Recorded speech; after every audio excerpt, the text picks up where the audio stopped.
In terms of things starting to return to some sort of normality, I noticed that 24% said they would be happy to travel once lockdown was lifted.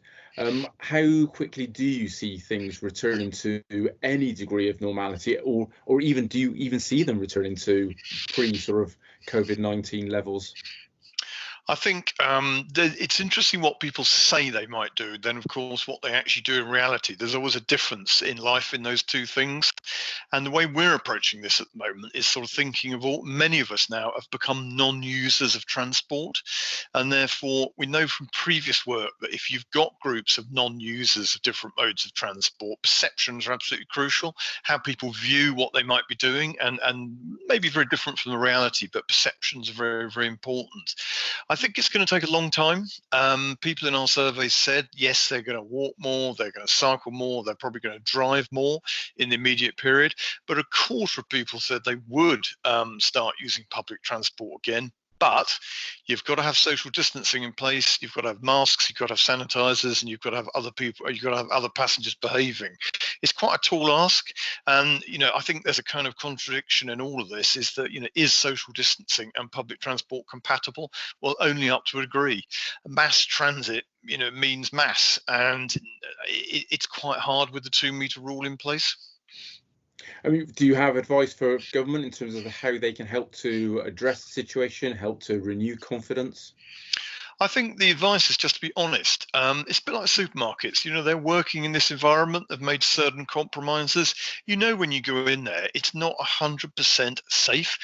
Yeah, social distancing is difficult at times. I think the transport industry and government have got to do the same thing and be really honest. It's almost like a partnership between government, industry, and the passenger. The industry says, we're going to do X, Y, and Z. It won't be perfect every time, but we're really going to try and do this. And passengers have to promise to do A, B, and C. And then if those two things come together and the experience in the front line is broadly okay, I think confidence will slowly build over the next few weeks, but there's bound to be hiccups. It's never going to be perfect. Social distancing on public transport is not going to be enforced by staff or the police. So it's very much up to passengers to police themselves. So I think the first few weeks are going to be messy. And when we talk about social distancing on public transport, as you say, the two don't tend to go hand in hand. What's the likely impact going to be on some of these bus and train operators in terms of actually staying in business when they're seeing the numbers for each journey, each route reducing to such a level? I think the rail industry is in a slightly different place because the government moved very quickly to kind of underpin the rail industry and to make sure that it was going to continue. Buses outside of London, I think, are a very different story. You've got commercially exposed operators who are receiving some support from the government, but not really quite to the same league as you've seen on the railways. London itself is going to be slightly different, and I think TfL will work out its own support package. But I think it's going to be really, really tough. The markets are just not going to be there in the way that they were in the past. Your research showed that, as I suppose you would expect, there's an increase in car journeys, and actually people are talking about potentially using the car when they are able to move around a bit more. Clearly, that has huge implications for emissions and air quality, congestion, safety. How do you read that situation? How far-reaching could a change in habits actually be, and how do we persuade people that actually that shouldn't be the future? I think habits, once they get changed, are very hard to move back to the old ways. But I think you've got very different situations in different parts of the country. London and the southeast, there's sometimes less choice about how you can move around. People are pushed towards public transport in a way that perhaps isn't the case in the rest of the country. But to be honest, in the short term, the push towards car use, I'm sure, will be there. But of course, the roads are going to clog up pretty quickly. And there's this very interesting debate debate at the moment about road space. If you take more road space for pedestrians and cyclists and take it away from cars and vans and trucks at the same time as the traffic is going up, there's going to be a real battle for space there and a real flashpoint, which may eventually push people back to public transport. The drivers will still be there. About cost, choice, convenience and control, they're going to be different in this period, but eventually I think people will start to return to public transport once they feel it's stabilised. And you also identified a potential increase in active travel. I think we're already starting to see that in some places, and obviously the government is getting behind that with investment plans as well. Do you believe more people will, again, coming back to this habits, if they start to cycle and walk more, do you think that can be a long-lasting habit change? I think for some people, yes, it will be. And it's probably been a bit of a revelation the last few weeks. But once the weather turns sour and it starts raining and it starts getting dark again, I think people, will tend to go back to their previous habits. They had those habits for a reason in the first place. There will be some change, I'm sure.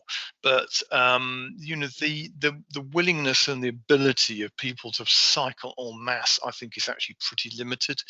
And walking literally takes you so far. Mm-hmm. And with the government's announcement yesterday, I know it was an initial announcement, and there's more details coming out today with the report, and Prime Minister will be speaking later on. Do you see those announcements and the slight sort of changes in policy and terminology? Do you see those having an impact on public transport and people's willingness when you conduct the subsequent surveys? I think it's bound to trickle through. Yes, I mean the message coming out from the government and from Transport for London today has been very clear. Do not use public transport unless you absolutely have to. The system can only cope with a very small increase in numbers, and so you've got to suppress the demand. It's absolutely key. Therefore, walk more, cycle more, and a lot more people are probably going to be looking to cars or car transport. So I think there are positives in there for active travel, but public transport is slightly stuck at the moment, and I think it's going to take weeks for that to kind of really unstick. Okay. That was, I think, most of the questions I had to ask around the survey. I mean, the subsequent surveys, will you be including, I guess, the same questions so you can track Yes. trends, or do you see any new questions that you may want to bring in?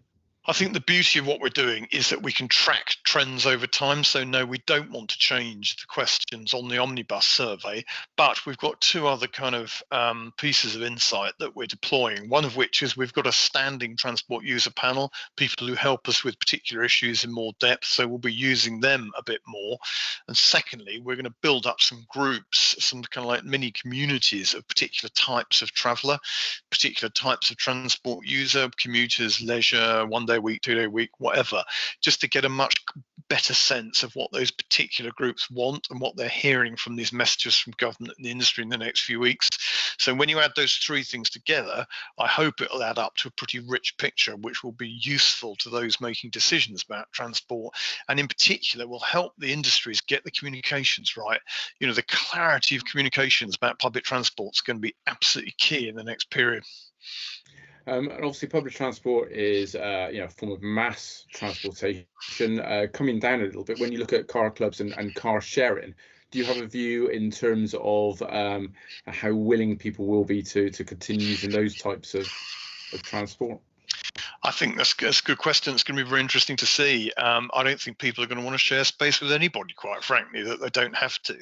And therefore, jumping in a car that somebody else has just got out of and has left their fingerprints all over, I'm not sure how popular that's going to be either. I think that, the rush to return is going to be very different in different places. Individuals are going to make very personal decisions based upon their home circumstances and what degree of risk they're willing to tolerate. So I think you're going to get a very varied picture across all these modes, and it's going to take longer to get people traveling en masse again than perhaps we all realize at the moment. Months and months. Absolutely. What would you say are the biggest concerns that the research has shown so far in terms of the public's view on transport? I think there's obviously there's particular concerns about public transport, about social distancing, about sanitizer, and about the wearing of face masks, which I think is being clarified almost as we speak. I think driving, people can just see it's kind of obvious. It's interesting because all the work we do on roads shows that people accept road congestion as being almost like a natural thing. It's not something that anybody can control, particularly if somebody else turns up in their car. Well, what can I do about it? And I think people are more sort of understanding of road congestion, but they realize there's going to be more congestion. And of course, you can stretch your journey up to a point by car, but then you get to a point where you think, oh, 2 hours in the car each way, I'm not going to do that. I'll take a train. It's half an hour. There's a bit more of a risk, but people have told me it's okay. I think it's going to be very gradual, very individual, very step by step.